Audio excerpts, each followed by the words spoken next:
美军最大规模军演删除了台海内容，朱立伦仍然打算维持台海现状。洪秀柱说：“你还以为大陆忍得住？”各位网友，大家好，我是刘小飞。美国呢一个最近最大的联合军演已经结束了，就是外媒传出就是在太平洋进行的这次包括英国、美国、日本、澳大利亚4国海军一起搞的这个全球军演呢，原来是包含了台海发生战争情况下各国怎么参与战斗的，但是最后这部分计划呢被删除了。外界呢有些猜测为什么到了最后关头美军把这部分计划删掉了，而且呢也不清楚台海发生战争的过程中，那么他们演练的具体是什么内容，是参战呢，还是在外围做些别的什么事情。反正呢这个联合作战机制还有相关技术的验证，按说都可以通过别的方式去进行。至于说为什么要删掉这个演习，我倒是觉得可能这个部分的内容对美军来讲，第一不是很必要，第二容易惹祸。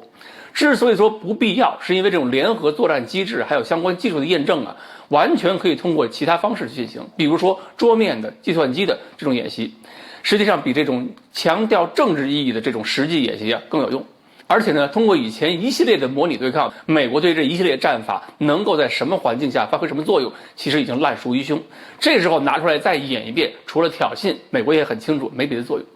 本来这个演习已经让中国非常敏感了，中国的无人机是连续进行观察，而如果演习内容再直接涉及台海，恐怕政治风险也太大。现在拜登政府刚派人到天津跟中国人谈天气问题，这个时候你搞这个演习，那干脆天津连谈都不要谈了。缓和中美关系也是未来几个月里边拜登政府的一个重要工作。现在如果军队把演习事情闹得太大，那拜登以后还怎么活？而且呢，就算是不删除这部分内容，演习也不好搞，因为其他的参演国家根本就不好参与。比如说英国，它会参与到这个相关台海的演习中去吗？这等于是强摁牛头让牛喝水。澳大利亚也许会跟一跟，日本恐怕都只愿意搞搞后勤。所以这个演习科目就算保留下来，恐怕也是美国自己单干，在一场联合演习中突然插一场单干的戏，未免有些尴尬。那么删除了涉及台海的这部分演习内容呢，说明美国在这个问题上还知道有些分寸，知道不能用这种方式给台湾太多的胆量，太刺激大陆。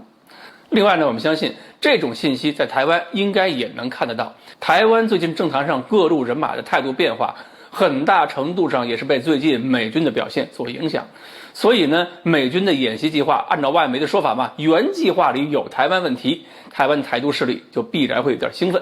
而阿富汗撤军加上演习又删除这部分内容，也会让另外一些人变得不敢太嚣张。当然也会有些更清醒的人会把问题看得更清楚，步子迈得更大，提醒台湾社会美军彻底靠不住，不要再有幻想。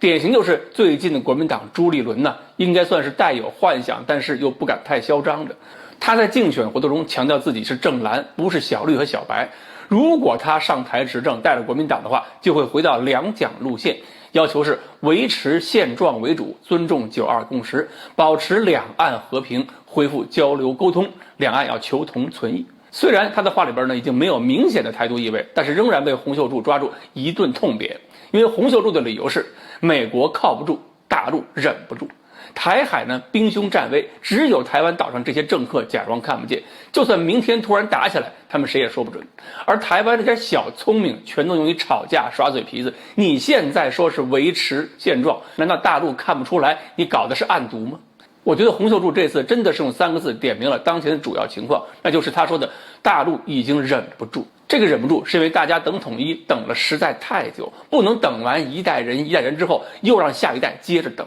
这个忍不住呢，也是因为台独势力的动作，从修改课程教材到各种针对大陆的这个敌对宣传还有国外各种配合，也让大陆老百姓觉得没有时间再等下去了，总会有太多的变数。而且呢，解放军军力的发展也让大陆网友有了越来越高的期待，所以很多网友都困惑，解放军都已经发展成这样了，为什么还要留着蔡英文和苏贞昌过年呢？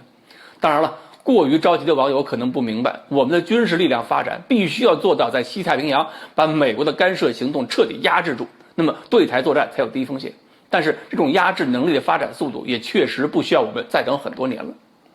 还有一句话洪秀柱没有说，但是我觉得应该说出来，就是我们一直强调的九二共识。国民党这次又回到了九二共识的路上，但是九二共识那是在当年的条件下为两岸和平解决统一问题设立的基本条件。这个九二共识还要存在多久，也不是永远没有期限的。如果到了忍无可忍、无需再忍的那一天，大陆都不需要九二共识了，因为那个时候解放军走上台北大街，你再跟我说什么坚持九二共识，我都懒得再看。好，关于美军军事行动对台湾的影响，以及朱立伦、洪秀柱的观点，我们今天呢就说到这里，欢迎大家继续关注我们的栏目，我们下期再说。